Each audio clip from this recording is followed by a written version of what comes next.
오늘 벌써 로마서 5장까지 왔습니다, 여러분.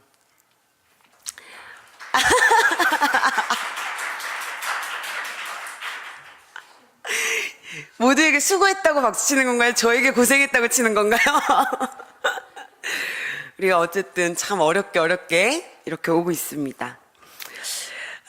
우리 지난주 이 3장까지의 말씀을 통해서 우리가 행위가 아니라 믿음으로 구원을 받는다.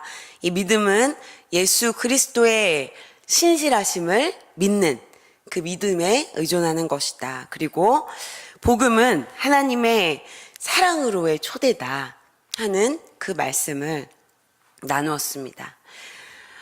이제 오늘은 지난주에 이어서 그 사랑으로의 초대, 믿음으로 의롭다 하심을 얻은 사람들의 삶에 어떠한 일이 일어나고 있는지 그 이야기를 함께 나누어 보려고 합니다.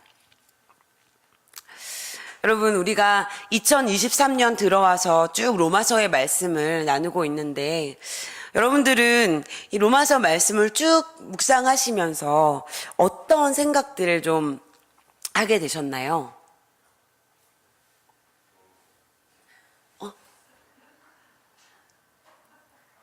아닙니까?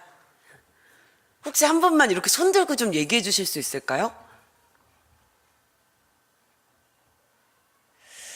자, 다음으로 도전하겠습니다.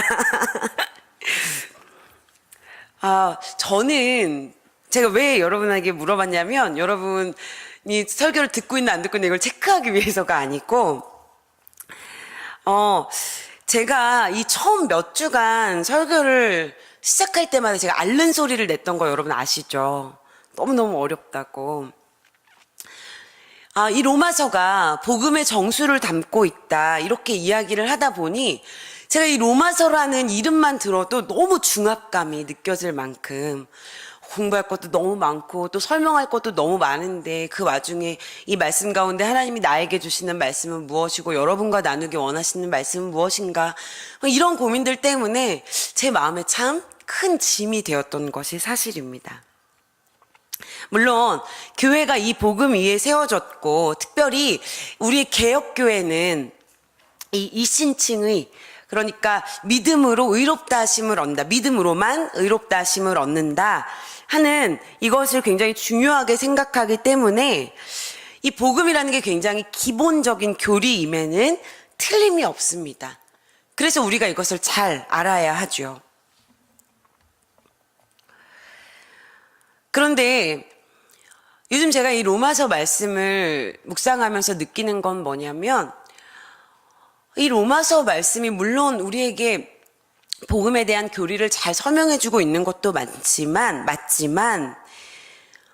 복음이라는 것 자체가 너무나 우리에게 끊임없이 고백하고 계시는 하나님의 사랑이라는 겁니다.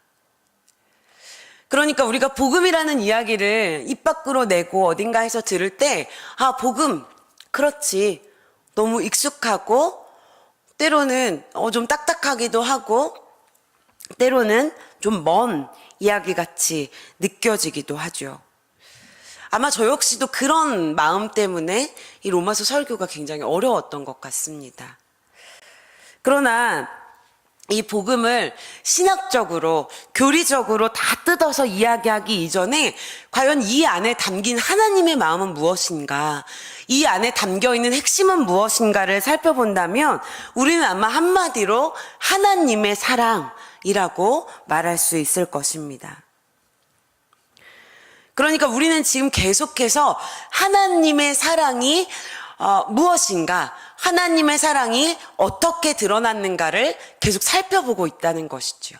그리고 오늘은 그 하나님의 사랑이 드러난 우리의 삶은 어떤 일이 벌어지는가에 대한 이야기를 나눠보려고 합니다. 여러분, 우리가 믿는 이 복음이 사랑에 대한 이야기가 맞다면 복음은 분명 우리의 삶에 변화를 가지고 오게 됩니다. 동의하시죠? 여러분 다 사랑해보셔서 아시잖아요. 사랑이 우리의 삶과 생각과 마음을 얼마나 바꾸는지. 오늘 우리가 읽은 이 말씀은 하나님의 사랑 안에서 믿음으로 의롭다 하심을 입은 사람들의 삶이 어떠한 상태인가 하는 것을 알려주고 있습니다. 5장 1절에 보면 그러므로 우리는 믿음으로 의롭다 하심을 받았으므로 우리 주 예수 그리스도로 말미암아 하나님과 더불어 평화를 누리고 있습니다 하고 말씀하고 있습니다. 또 2절에도 보면 우리는 또한 그리스도로 말미암아 지금 서 있는 이 은혜의 자리에 믿음으로 나아오게 되었으며 하나님의 영광에 이르게 될 소망을 품고 자랑을 합니다 라고 말씀합니다. 자, 그리스도로 말미암아 의롭다 하심을 받는다. 이것이 그냥 선언으로만 끝나지 않고 실질적으로 우리의 삶을 이전과는 다른 어떠한 상태, 이전과는 다른 어떠한 자리로 인도한다는 것입니다. 하나님과 평화를 누리고 은혜의 자리에 나아오게 되고 하나님의 영광에 이르게 될 그 소망을 품게 되고 이것을 자랑하게 된다는 것이죠. 그리고 이러한 변화는 먼 미래에 있는 그 어느 때인지 모르는 그 먼 미래의 이야기가 아니라 지금 우리의 삶에 일어나고 있는 일이라고 말씀하고 있다는 것입니다. 너희가 평화를 누리게 될 것이다. 너희가 은혜의 자리로 곧 나아가게 될 것이다. 너네가 소망을 품게 될 것이다. 이렇게 말하지 않고 이미 하나님과 평화를 누리고 있고 이미 은혜의 자리에 나아오게 되었고 이미 소망을 품고 자랑할 수 있다고 그렇게 말하고 있습니다. 여러분, 우리가 예수 그리스도를 믿음으로 의롭다함을 얻었다. 내가 구원받았다. 내가 성도다. 나 예수님 믿는다. 이렇게 말하면서도 우리의 마음이 담담한 이유는 무엇입니까? 그래서 내가 지금 예수님을 믿어서 내가 지금 구원을 얻어서 내가 의롭다 칭함을 받아서 지금 내 삶은 그게 무슨 상관이냐 하는 것입니다. 여러분, 그렇지 않습니까? 이 의롭다 하심을 얻은 것이 나중에 죽어서 혹은 이 세상의 종말의 때에 하나님 앞에 우리가 섰을 때에 그때의 효력이 있지 지금 내 삶에는 그럼 그냥 그것이 존재만 하고 있을 뿐이고 아무 일도 일으키지 않는 것 아닌가?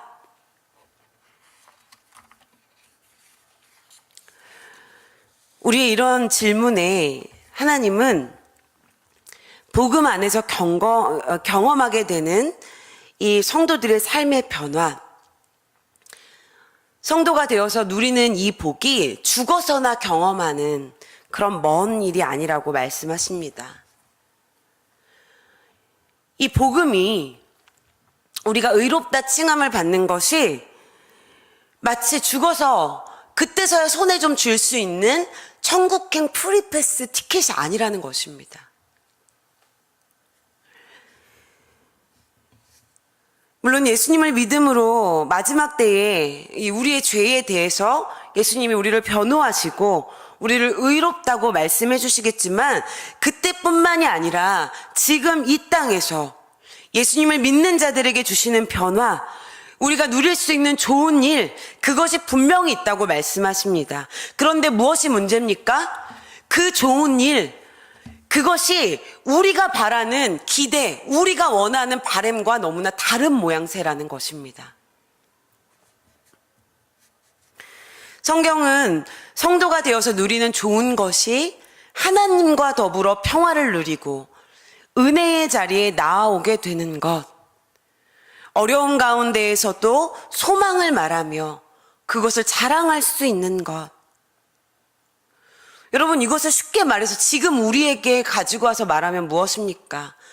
지금 저와 여러분이 이곳에 나와서 하나님 앞에 나와서 하나님의 이름을 부르고 하나님 앞에 예배드리고 기도하고 찬양하고 여러분이 성도라는 이름으로 모여서 함께 교제하고 예수 그리스도의 몸을 이루어갈 수 있는 이 모든 것이 다 우리에게 주어진 복음으로 인한 좋은 일이라고 그렇게 말씀하고 있다는 것입니다. 여러분, 그런데 이 이야기에 동의가 되시나요?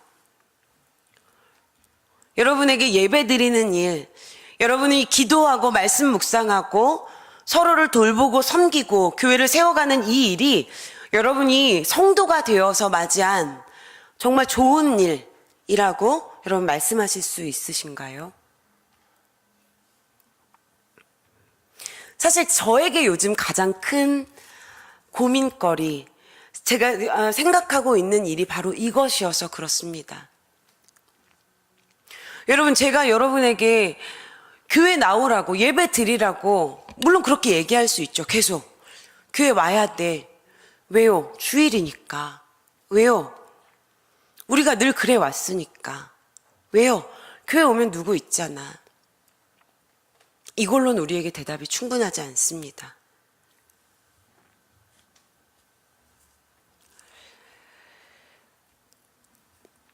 여러분, 사실 믿지 않는 사람들보다 믿는 사람들이 좀 더 피곤하고 신경 쓸 일 많고 어렵게 사는 것이 사실입니다. 다른 사람들 쉬고 여행 가고 자기를 위해서 시간과 물질을 다 쓰고 그러한 삶을 살아가는 반면에 성도들은 예배드리고 기도하고 섬기고 자신의 삶을 지체들에게 나누어 주고 누군가를 돌보고 섬기는 그러한 일들을 하며 살아가니까요. 하나님과 이웃을 위해서 살아가는 사람들이기 때문에 분명히 다른 사람들보다는 어렵고 좀 피곤하고 덜 넉넉하고 좀 더 바쁘고 어려운 일들이 분명히 있습니다. 그래서 신앙생활 하다 보면 때때로 야, 내가 이렇게 사는 게 지금 맞나? 내가 지금 내 인생 너무 손해보면서 사는 것 아닌가? 그런 생각을 하게 되기도 합니다. 그러나 여러분, 이것이 우리를 피곤하게 하는 짐이 아니라 사랑 안에서 맺어진 어떠한 구속된 관계, 사랑 안에서 우리에게 주어진 아주 기분 좋은 선물, 그것이라면 여러분 어떨까요? 누군가가 나를 사랑하고 나를 만나고 싶어 하고 나와 함께 있고 싶어서 아주 어렵게 애써서 만든 그런 좋은 일이라면 어떨까요? 제가 여러분들과 만나서 이렇게 이야기를 나누다 보면 참 우리 청년들이 사랑에 많이 목말라 있구나 하는 생각을 종종 합니다. 여러분, 인간관계 때문에 많이 피곤하시죠?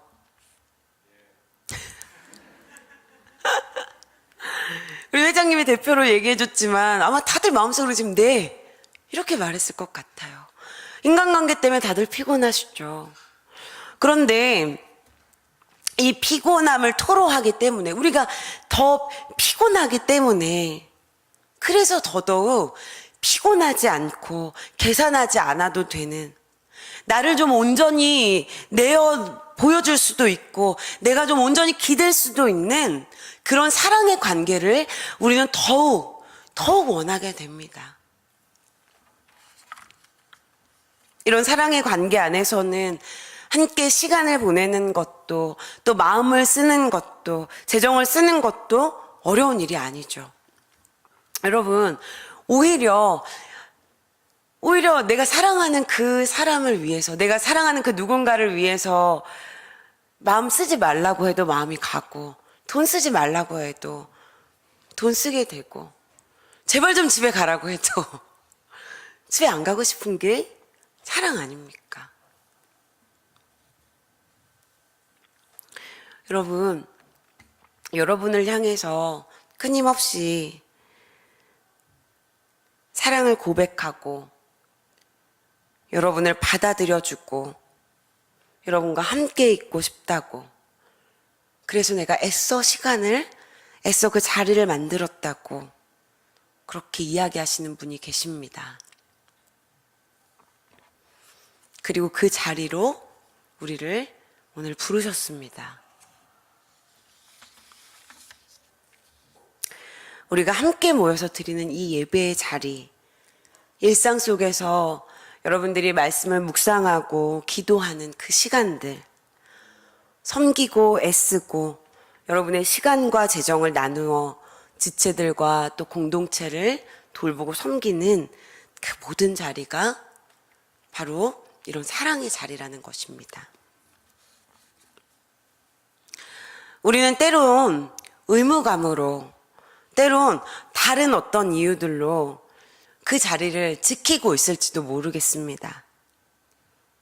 그래서 때로는 피곤하고 또 때로는 버겁기도 하지요.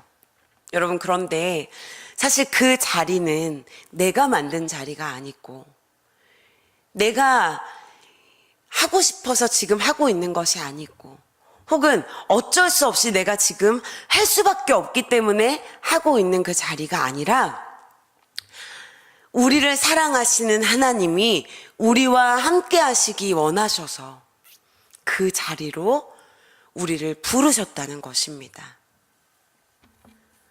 하나님이 그 자리를 만드시고 하나님이 우리를 부르셨다는 것입니다. 내 사랑으로 내가 드리는 것 같지만 사실 이 모든 자리와 섬김이 하나님의 사랑으로부터 시작되었다는 것이죠. 그렇게 우리와 함께하기 원하시면서 만드신 이 자리, 지금 우리가 있는 이 자리의 값을 8절에 말씀하고 있습니다. 우리 8절 말씀을 한번 같이 읽어볼까요? 8절 말씀 함께 읽겠습니다. 시작. 그러나 우리가 아직 죄인 되었을 때에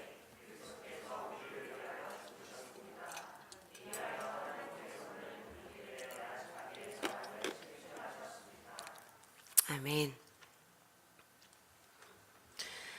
하나님이 우리를 사랑하신다고 계속해서 말씀하시기 위해서, 우리를 계속 그 자리로 부르시기 위해서, 우리와 함께 하시기 위해서 치르신 그 값이 바로 예수 그리스도의 핏값이라는 것입니다. 그것도 의인도 아니고 선인도 아닌, 혹여라도 있을지 모르는 누군가의 희생조차도 기대할 수 없었던 아직 죄인 되었던 우리를 위해서 하나님이 그 사랑을 완벽하게 확실하게 보여주시기 위해서 예수 그리스도의 피로 말미암아 우리를 이 자리로 부르셨다는 것이죠. 즉 하나님에 대한 우리의 사랑이 우리를 성도의 삶, 우리를 다른 삶으로 이끄는 것이 아니라 우리를 향한 하나님의 사랑이, 우리를 향한 하나님의 사랑이 우리를 성도의 삶으로, 우리를 다른 삶으로 이끌고 계시다는 것입니다.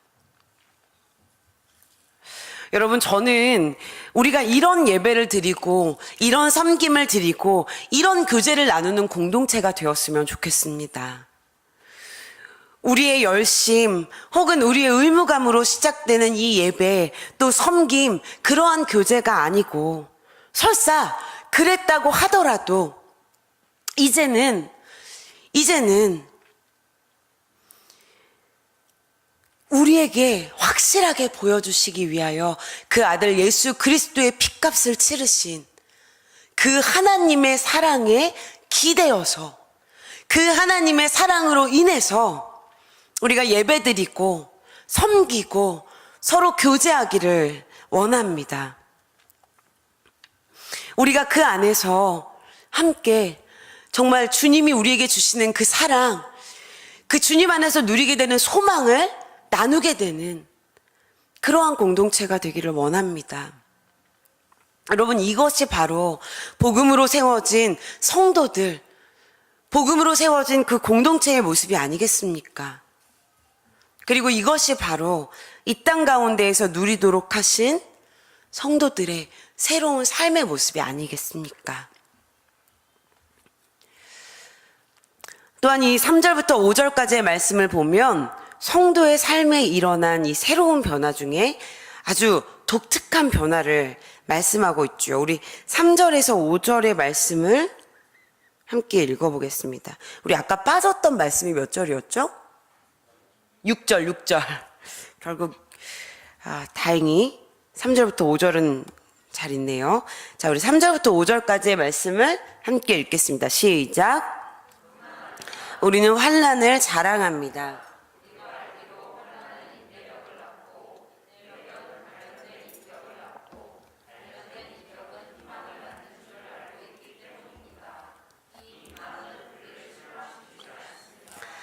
하나님께서 우리에게 주신 성령을 통하여 그의 사랑을 우리 마음속에 부어주셨기 때문입니다.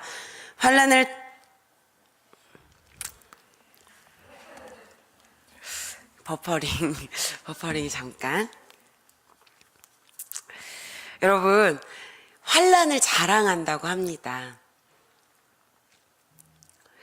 이 중에서 환난을 자랑하실 수 있는 분 있나요?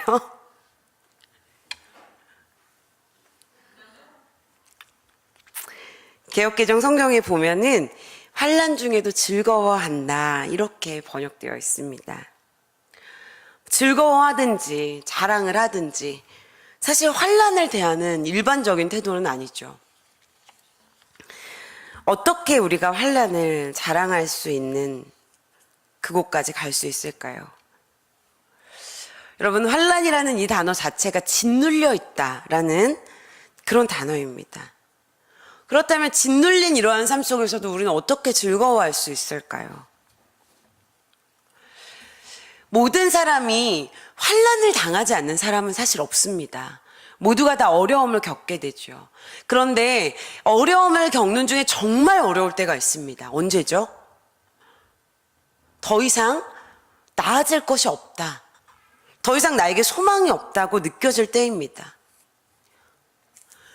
우리가 똑같이 어려움을 당하더라도 지금 이 어려움이 좋은 때를 향해서 가고 있는 어떤 과정 중에 있다고 그렇게 생각되면 그래도 좀 견딜 힘이 생깁니다. 그러나 이게 끝이야. 더 이상 갈 곳이 없다. 이렇게 느끼게 되면 견딜 힘이 나지를 않습니다. 그것이 바로 절망이죠.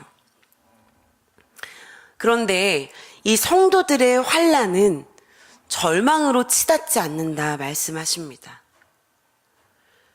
그것이 끝이 아니라 그 끝에 조금 더 간 그 어느 때에 소망이 있다는 것입니다. 그리고 그 끝에 소망을 만나게 되는 것뿐만 아니라 환난 가운데에서 맺어가는 열매들이 있다고 말씀합니다. 환난은 인내는 단련된 인격을, 그리고 결국 소망에 이르게 된다는 것이죠. 개역개정 성경에서는 인내는 연단은 소망을 이룬다 이렇게 말씀합니다.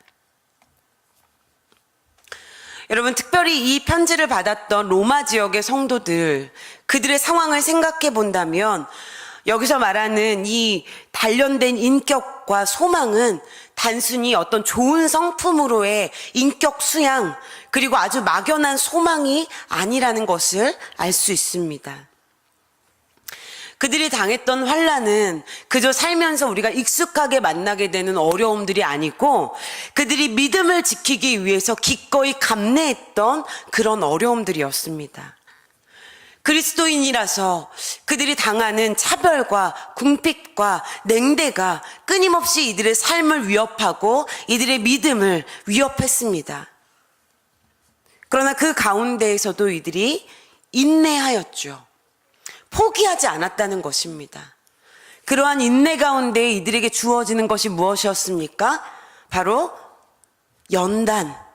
단련된 인격, 이것을 이룬다 합니다. 연단을 이야기할 때 우리가 흔히 금을 재련할 때 불순물을 빼는 그 작업을 하는 것을 우리가 연단이라고 이야기합니다. 여기서 말하는 이 단련된 인격이라는 말에 이 어원을 살펴보면 받을 만한 것이다, 이런 의미를 가지고 있습니다. 그러니까 우리의 인격이 이러한 인내 가운데에서 받을 만한 것으로 성숙되어진다는 것입니다. 인간적으로도 서로가 서로에게 좀 받을 만하도록, 그리고 무엇보다도 하나님께서 우리를 받으실만 하도록 그렇게 우리의 인격이 인내 가운데에서 자라간다는 것이죠. 우리가 믿음을 포기하지 않고 그 믿음을 지키기 위하여 인내하는 가운데 우리의 성품이 하나님께로 받으실만하게 자라가는 것, 성도의 성화를 이루어 간다는 것입니다. 이렇게 인내와 연단의 시간을 보내면서 포기하지 않고 믿음을 지키는 자에게는 결국 하나님의 영광을 볼 수 있는 그 소망이 약속되어진다는 것이죠. 여러분, 우리는 지금 예수님을 믿는 것 때문에 목숨을 내놓아야 한다거나 사회적인 자리를 다 박탈당한다거나 가족에게 버림받고 사람들에게 버림받는 그런 어려움을 당하지는 않습니다. 그러나 여러분 각자 나름의 믿음을 지키기 위한 어려움들이 분명히 있지요. 시간을 계속해서 내야 하고 또 재정을 사용하는 데 있어서도 고민해야 하고 결국 믿지 않는 사람들보다는 조금 덜 여유롭게 조금 더 많은 고민으로 조금 더 바쁘게 살아가야 합니다. 때로는 여러분이 신앙을 밝히는 것 때문에 사회에서 손해봐야 하고 불편함을 겪어야 하고 또 누군가에게는 아무 이유 없이 그냥 비난을 당해야 할 때도 분명히 있을 것입니다. 그러나 이러한 모든 어려움들이 우리에게 끝이 아니라 성경은 그렇게 말씀하고 있습니다. 여러분들이 고민하고 여러분들이 겪는 그 모든 불편함과 고민들과 어려움들이 그것이 끝이 아니라고 말씀하십니다.